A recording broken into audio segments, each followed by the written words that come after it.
악과 고통의 문제에 대한 19번째 강의 시간이 되겠습니다. 이번 강의에서는 다소 철학적이고 사색적인 그런 내용을 포함하고 있는 과정신정론 (Process Theodicy라고 하는 견해를 우리가 살펴보도록 하겠습니다. 과정철학은 사실 여러분에게는 생소한 그런 철학일 수 있습니다. 그래서 과정철학을 먼저 이해하는 것이 좀 필요하지 않을까, 그리고 서론적으로 설명을 해드리는 것이 좋지 않을까 싶습니다. 과정철학에 대해서 들어본 적이 있는지 제가 모르겠지만은 여기에서 간략하게 우리가 너무 방대한 그런 철학적인 사조이기 때문에 다 설명을 해드릴 수는 없을 것 같고, 간단하게 제가 설명을 해드리도록 하겠습니다. 과정철학은 상당히 복잡한 우주관을 가지고 있고, 그 철학적인 논의를 우리가 생각해 볼 때 쉽게 따라갈 수가 없습니다. 왜냐하면 과정철학이 사용하고 있는 용어가 생경한 그런 어휘들을 많이 사용하고 있기 때문에 쉽게 따라가기가 좀 어려울 수 있습니다. 하지만 여기에서는 과정철학의 깊은 내용을 다루기보다는 전체적으로 좀 조망을 해보는 그 같은 차원에서 과정철학이 무엇인지 설명해 보는 것이 좋지 않을까 싶습니다. 과정철학 그러면 우리가 떠올릴 수 있는 사람이 몇 사람 있습니다. 알프레드 노트 화이트헤드라는 사람과 찰스 하촌이라고 하는 사람, 그리고 과정신학에서 지금까지 살아계시는 존 B. 캅이라고 하는 그런 철학자, 신학자를 우리가 떠올릴 수 있습니다. 사실 이제 과정철학은 화이트헤드라고 하는 철학자에 의해서 발전이 되었고 집대성되었다, 이렇게 보는 것이 좋을 것 같습니다. 화이트헤드라고 하는 사람은 영국 사람이고 런던 대학의 수학 교수를 지냈던 인물이기도 하고, 기독교 철학에 상당히 비판적인 견지를 보여주는 버트란트 러셀 같은 사람이 화이트헤드의 제자이기도 합니다. 이때 런던 대학 수학 교수 정령 퇴임을 할 때가 나이가 63세였습니다. 그런데 그거는 런던 대학에서 정년 퇴임과 동시에 미국의 매사추세츠에 있는 하버드 대학교 철학부에서 그를 교수로 초빙을 하게 됩니다. 그래서 화이트헤드가 영국에서 미국으로 이제 건너오게 되는 계기가 되는데, 하버드 대학교에서 약 10년 동안 활동을 하면서 그 결과물들이 바로 과정철학입니다. 연세대학교 명예교수로 계시는 오영환 교수님이 화이트헤드의 과정과 실제 (Process and Reality라고 하는 이 책이 화이트헤드의 주저인데, 이 책을 번역한 덕분에 많은 사람들이 한국판으로 그의 책을 쉽게 접할 수 있게 되고, 물론 이제 내용은 우리가 판단하기가 어렵지만은 어려운 어휘들이 굉장히 많기 때문에 따라가기가 쉬운 것은 아닐 거라고 생각을 합니다. 일단 용어가 생경하기 때문에 우리가 쉽게 그의 철학에 접근하기가 용이하지는 않다라고 하는 것을 먼저 말씀드리는 것이 좋을 것 같습니다. 화이트헤드의 논문과 저술을 읽고 교정을 하던 하버드 대학교의 박사과정 중에 한 사람이었던 찰스 하촌이라고 하는 사람이 있습니다. 그가 철학자로서 과정철학의 대변자가 되게 됩니다. 그래서 보통 이제 과정철학이라고 할 때 우리가 이제 두 사람을 이야기를 하는데, 화이트헤드와 찰스 하촌입니다. 존 캅은 찰스 하촌의 제자이기 때문에 이거는 철학의 분야가 아니라 신학의 분야에서 새로운 신학적인 사유를 발전시켰던 인물이기도 합니다. 찰스 하촌은 하버드 대학교 철학부에서 공부를 한 다음에 미국 시카고 대학교 철학부에서 임용이 되어 약 한 30년 가까이 그곳에서 철학을 가르치고, 그리고 시카고 신학부에 임용이 되어서 미국 교수 중에 아마도 철학부와 신학부에 동시에 임용된 사람은 없을 거라고 생각을 하는데, 찰스 하촌이 아마 유일한 사람이 아닐까 싶습니다. 철학부에서 하촌의 지도 아래에서 과정철학에 관한 석사 논문을 쓴 사람이, 유명한 사람이 한 분 있는데, 미국의 신실용주의, 니오 프래그매티즘의 주창자이죠. 리차드 로티가 찰스 하촌의 철학부의 제자이기도 하고 신학부에서 가르칠 때 여러 이제 학생들이 그의 지도를 받고 있었는데 그 중에 한 사람이 우리가 잘 알고 있는 존 캅입니다. 존 캅은 과정 신학이라고 하는 새로운 어떤 영역을 과정 철학에 근거해서 만들어내었던 인물이기도 합니다. 찰스 하촌의 철학적 신학에 관해서는 오래전에 제가 이제 출판을 했는데 혹시 관심이 있으시면 참조하시면 좋을 것 같습니다. 찰스 하촌의 철학적 신학이라고 하는 제목으로 제가 오래전에 출간을 했습니다.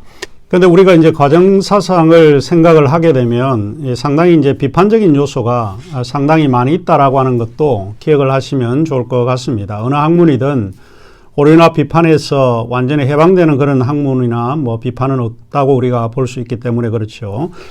특히 이제 기독교 전통 신학에서 보자면 우리가 받아들일 수 없는 부분이 과정 사상에는 많이 이제 등장을 하고 있습니다.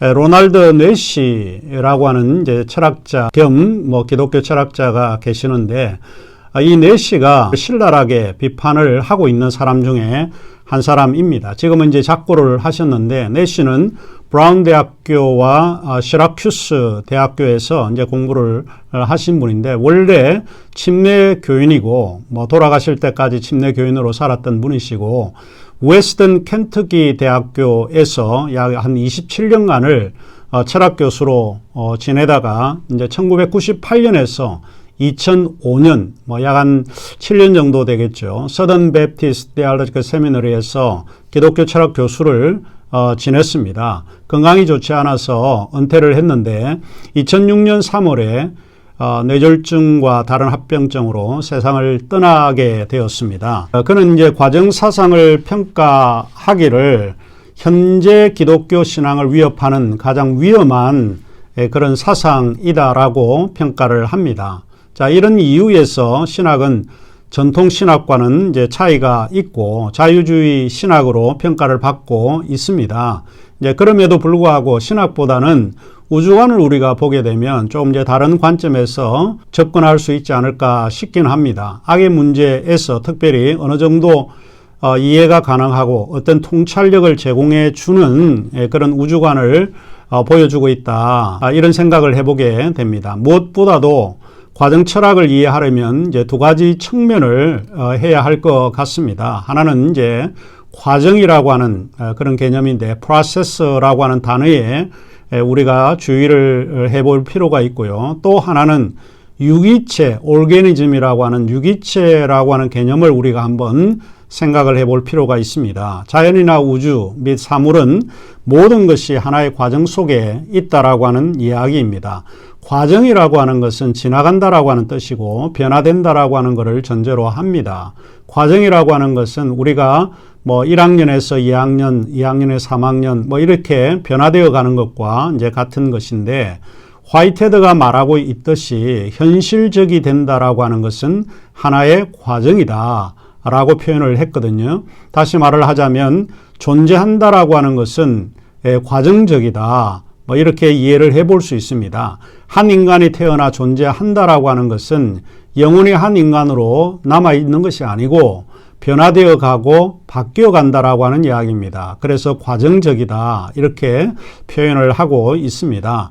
이 과정적이다라고 하는 것은 다시 말씀을 드리자면 지나간다는 뜻이고 또 하나는 변화된다라고 하는 말인데 이 두 가지 의미를 가지고 과정을 이해하시면 쉽게 이해가 되지 않을까 싶습니다. 모든 사물은 다 지나갑니다. 영원한 것이라고 하는 것은 존재하지 않습니다. 모든 것은 다 있다가 사멸되고 사라지게 되는 것이다 하는 것입니다. 명예라고 하는 것도 부라고 하는 것도 권력이라고 하는 것도 미라고 하는 아름다움 이와 같은 것도 영원한 것이라고 하는 것은 존재하지 않습니다. 다 지나가는 것입니다. 그래서 과정 철학은 모든 것이 영원한 것이 존재하는 것은 하나도 없다. 이 부분을 잘 가르쳐주고 있습니다. 또 하나는 모든 것이 변화된다라고 하는 것인데 왜 그러면 변화될 건가 하는 것입니다. 이것은 서로 연결되어 있기 때문에 그렇다는 거죠. 다르게 표현을 하자면 모든 사물은 본질적으로 관계적이다 하는 이야기입니다. 화이트헤드는 이렇게 표현을 하고 있습니다. 우주는 관계를 본질로 한다. 예, 굉장히 중요한 표현입니다. 우주는 관계를 본질로 한다. 그러니까 결국은 본질은 관계 외에는 없다라고 이해하시면 될 것 같은데, 관계라고 하는 것은 무엇입니까? 접촉입니다. 그리고 연결입니다. 우리가 인터넷에도 우리가 접촉을 해야만 모든 세계가 열려져 있는 것처럼 이와 같은 것이죠. 이것은 유기적으로 연결되어 있다라고 하는 그런 뜻으로 이해해 볼 수 있는데, 그물망처럼 모든 사물은 서로 연결되어 있는 관계성으로 파악될 수 있습니다. 현재 우리가 경험하고 있는 바이러스도 관계에서 파생되고 있는 것입니다. 그래서 관계를 끊어야만 바이러스가 차단이 될 수 있다라고 하는 것이죠. 이 관계라고 하는 것이 좋은 것이 파생될 수도 있고 나쁜 것이 파생될 수도 있습니다. 예를 들어 이 우주에 돌멩이 하나를 던져도 이 지구 전체가 영향을 받는다라고 하는 것입니다. 왜 그럴까? 그것은 사물이 관계가 본질이기 때문에 그렇다라고 보는 것이죠. 혹시 나비 효과, butterfly effects라고 하는 그런 말을 들어보신 적이 있으신지요? 아마 그것과 매우 유사한 것이 아닌가 싶습니다. 원래 나비 효과라고 할 때 기상학자 에드워드 노튼 로렌즈가 이야기했던 것인데, 이게 1972년 발표한 이론이기도 합니다. 간단하게 말을 하자면 나비 효과는 카이오스, 혼돈이죠. 이 카이오스 이론에서처럼 초기 값의 미세한 차이나 조건에 의해 결과가 완전히 달라진다. 이 말은 세상은 미세한 것이 영향을 미치는 것입니다. 아주 작은 조건이라도 그것이 전체에 영향을 미치는 그런 형태인데, 우리가 두 가지 의미를 생각해 볼 수 있을 것 같은데, 하나는 사물이 유기적으로 연결되어 있기 때문에 효과를 발생시킨다라고 하는 것이고, 또 하나는 아무리 미세한 것이라고 해도 존재하는 모든 사물은 존재하고 있는 그대로 존재하지 않는다라고 하는 이야기입니다. 그것이 변화 가능하다라고 하는 이야기이죠. 이런 점에서 과정사상은 존재보다는 생성에 의미를 두고 있습니다. being보다는 becoming, 이게 더 근본적이다라고 하는 이야기인데, 이 세상에 있는 모든 사물이 이 관계에서 변하고 바뀌고 새로운 것으로 생성되고 만들어진다 하는 그런 이야기입니다. 자, 그 다음에 하나를 우리가 더 생각을 해보면, 우주를 구성하는 궁극적 요소를 과정사상에서는 현실적 존재라고 부르고 있습니다. 이 현실적 존재라고 하는 개념은 영어의 actual entity라고 표현을 했는데, 이 우주가 무엇으로 구성되었을까를 화이트헤드는 상당히 고민을 많이 했습니다. 이 우주는 현실적 존재로 구성되어 있다라고 주장을 했습니다. 한 인간이 구성된 것도 무수히 많은 현실적 존재들에 의해서 우리가 만들어졌고, 나무도 그렇고 우주의 모든 것이 다 이 현실적 존재, 이 궁극적 실제에 의해서 만들어졌다, 뭐라고 이제 본 것입니다. 개념이 팍 이렇게 마음에 와 닿지 않을 수도 있는데, 우리가 고대에 보면 물이 우주를 구성하는 궁극적 요소다, 또 수학자들은 수가 우주의 궁극적 요소다, 또 어떤 사람은 물질이다, 원소 기호와 같은 것으로 좀 설명을 하기도 하는 거죠. 그와 같은 이야기입니다. 근대에서는 라이프니츠 같은 사람은 모나드라고 하는 것을 가지고 우주를 구성하는 궁극적 요소, 그와 같은 개념으로 생각을 하시면 되는데, 화이트헤드는 이제 그런 것보다는 바로 being보다는 becoming이 우주를 구성하는 궁극적 요소를 생각하다 보니까 그 단어가 actual entity, 현실적 존재라고 말을 하고 있습니다. 그런데 이 현실적 존재에는 세 가지 특징을 가지고 있습니다. 첫째로 현실적 존재는 관계적이라는 것입니다. 지금 과정사상은 모든 게 관계, 연결, 접촉, 이와 같은 개념을 여러분이 생각하시는데, 왜냐하면 유기적이기 때문에 그렇다는 것이고, 둘째로 이 현실적 존재는 자기 원인적이라고 보는 것입니다.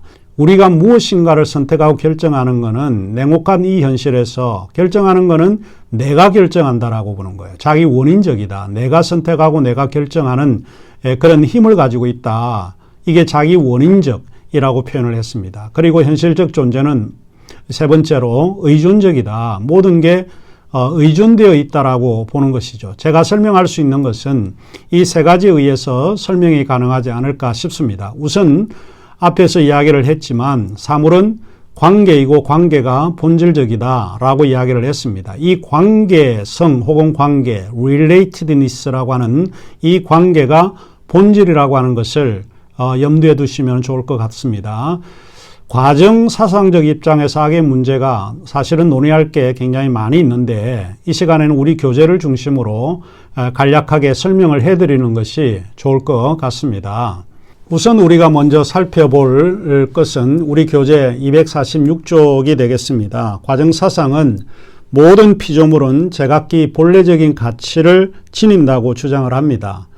본래적인 가치를 다 있습니다. 모든 존재는 존재하고 있는 모든 것은 나름의 본래적인 가치를 다 지니고 있다라고 하는 것을 기억하시면 좋을 것 같은데 이 세계 속에 존재하는 모든 피조물들은 조금 전에 말씀을 드렸듯이 자기 원인적이고 자기 결정적이라고 보는 것입니다.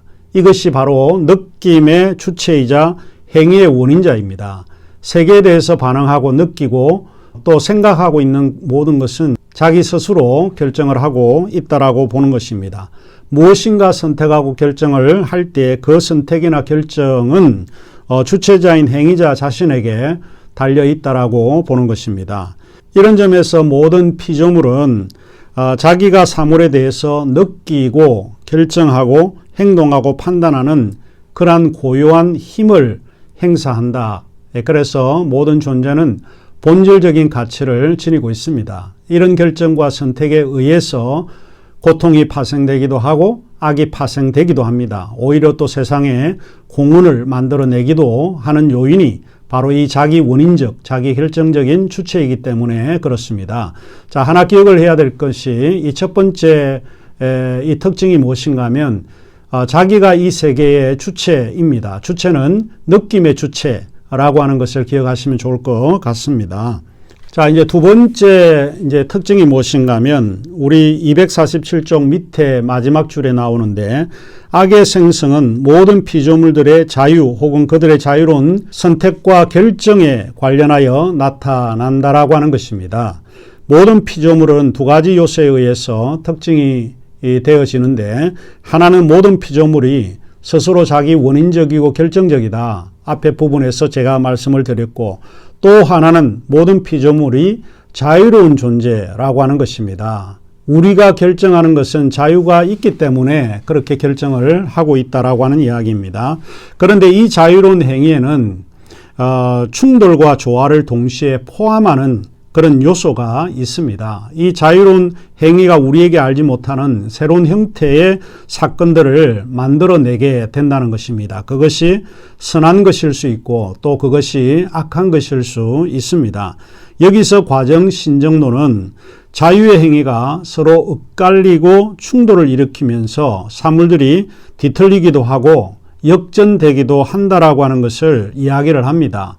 결국 과정 사상에서 이야기를 하고 있는 악은 어떻게 정의를 할 수 있을까? 그것은 사물의 엇갈림에서 만들어진다라고 보는 것이죠.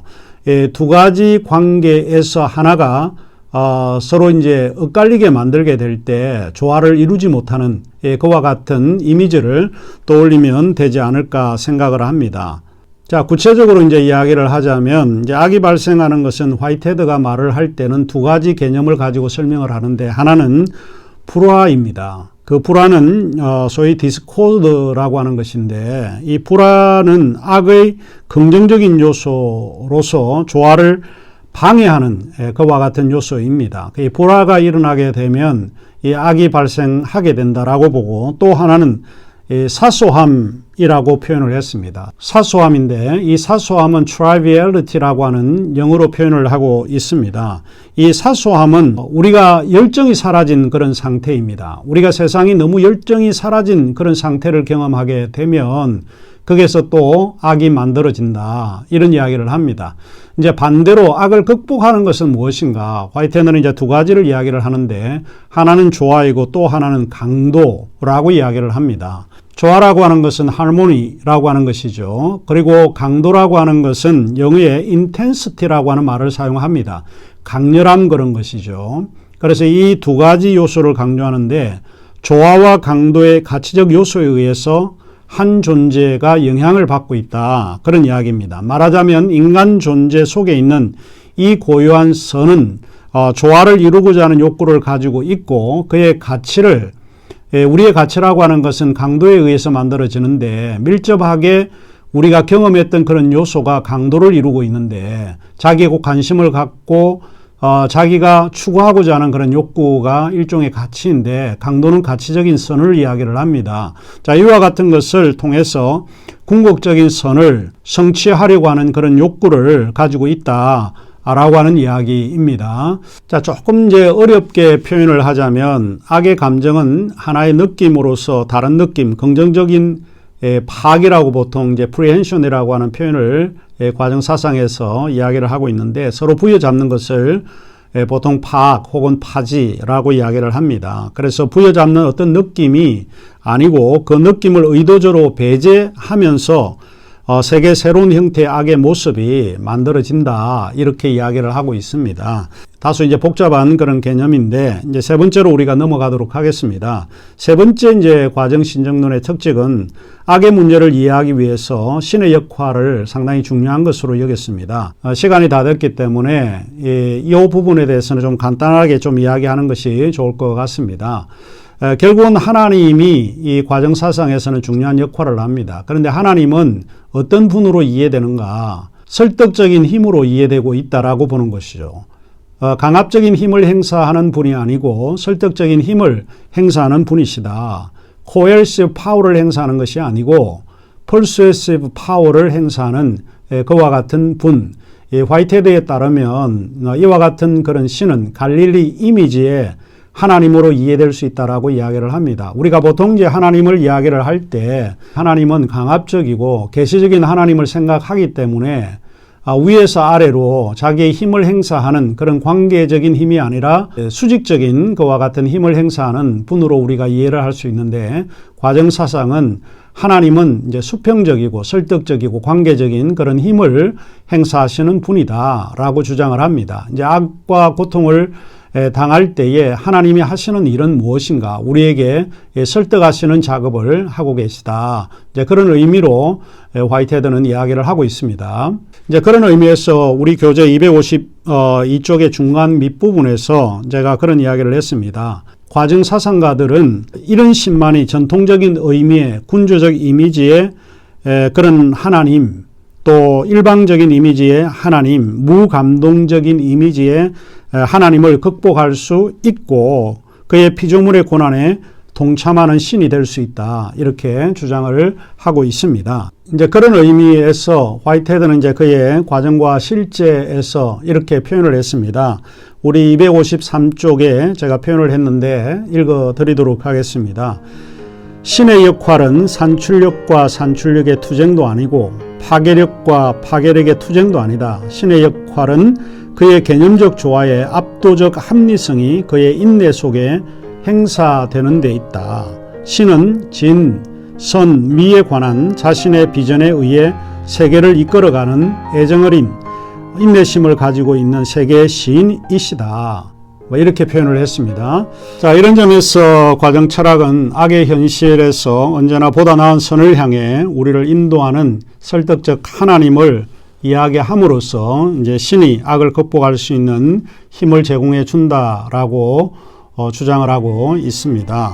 자, 시간이 이제 다 되어서 여기까지 우리 과정 신정론을 하는 게 좋을 것 같습니다. 더 하고 싶은 말이 사실은 많이 있는데 여기서 마치도록 하고 그 다음에 20번째 강의에서 다시 뵙도록 하겠습니다.